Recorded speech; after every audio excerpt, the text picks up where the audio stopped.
VLE మిత్రులందరికీ నమస్కారం. నా పేరు సంతోష్. నేను నల్లవెల్లి మండలంలో సిఎస్సి విఎల్ఈని. నేను ఒక 4 రోజుల నుంచి నారకపేట అనే గ్రామ పంచాయతీలో ఆధార్ తెలంగాణ అడ్రస్ అప్డేటు మరియు పీవీసీ ఓటర్ ఐడి కార్డులు చేస్తున్నాను. అయితే కొంతమంది వ్యక్తిగత కక్ష సాధింపు చర్యగా కొంతమంది రిపోర్టర్లు నా మీద తప్పుడు ప్రచారం, తప్పుడు వార్తలు రాశారు. దీని గురించి అట్టి విలేకరులపైన నేను పోలీస్ స్టేషన్లో రిటర్న్ కంప్లైంట్ ఇవ్వడం జరిగింది. అదేవిధంగా నల్లవెల్లి మండలం తహసీల్దార్ గారికి కూడా నేను వివరణ ఇవ్వడం జరిగింది. ఇప్పుడు నేను నల్లవెల్లి మండలంలోని నారకపేట గ్రామంలో ఉన్నాను.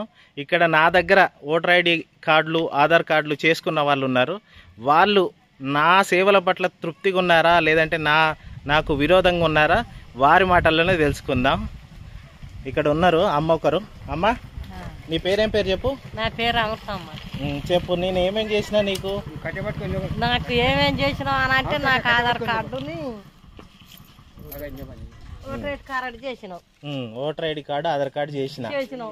నీ కాడ నుంచి ఏమన్నా డబ్బులు ఎక్కువ తీసుకున్నానా? నేను కాడ నుంచి డబ్బులు ఎక్కువ తీసుకోవాలి. 250 రూపాయలు తీసుకున్నావు. 250 రూపాయలు. నీకు ఏమేమి చేసి ఇస్తానన్నా? నేను 2 చేసి ఇస్తానన్నా. ఓట్ల కార్డు, ప్లాస్టిక్ కార్డు ప్రింట్ చేసి ఇస్తానన్నా, ఆధార్ తెలంగాణ అప్డేట్ చేసి ఇస్తానని చెప్పిన. అంతే. నిజమేనా?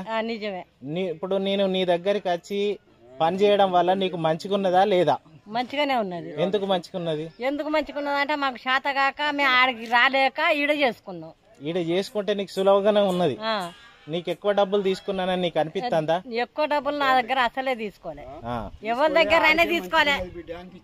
ఇక ఈ పెద్ద ఆయన, నీ పేరేం పేరే? నా పేరు నారాయణ. మీది నారకపేటనే కదా? నారకపేట. నువ్వేమన్నా చేయించుకున్నావా నా దగ్గర? నీ దగ్గర నేను చేసుకునే ఆధార్ కార్డులు ఒకటి, ఈ ఓటరు గుర్తింపు కార్డులు ఒకటి చేయించుకున్నందుకు నాకు ఎంత మంచిగా అనిపించిందంటే అంత మంచిగా అనిపించింది. ఎట్లా మంచిగా అనిపించింది అంటే, నాకు 2 కొడుకులు. ఏ కొడుకు కూడా ఈ పనులు చేయించి నాకు ఇట్లా జరుగుతుందట అనేది మాకు చెప్పలేదు. చెప్పకుండా మా కొడుకోలు చెప్పినావు. ఎందుకంటే ఆంధ్రాకును దీనికి ఏదో దానికి అది ఉన్నదన్నారు కదా, దాన్ని తీసేయాలి, మనం తెలంగాణ పెట్టుకోవాలనేది మంచిగా చెప్పింది. చెప్తే మాకు కూడా గమనించినాం.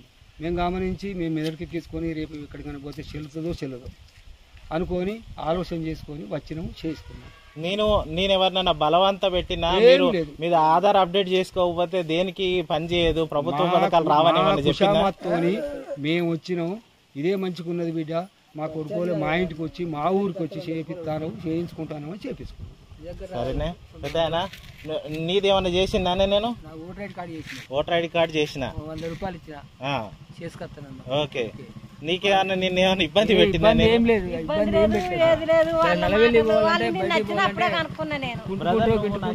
ఆధార్ అప్డేట్ కానీ బయటికి పోతే 100,000 వస్తాయి అని వాళ్ళు నిన్న చెకింగ్ వచ్చినప్పుడే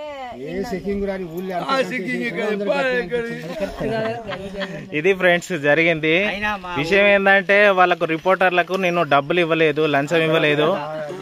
వాళ్ళు నేను మాట్లాడేటప్పుడే వాళ్ళను విషయాలన్నీ చెప్పాను. అయినా కూడా వాళ్ళు ఖచ్చితంగా మేము తప్పులే రాస్తామని తప్పులుగా రాసిళ్ళు. ఇక బురద చల్లే వాళ్ళ సంగతి మీకు తెలిసిందే.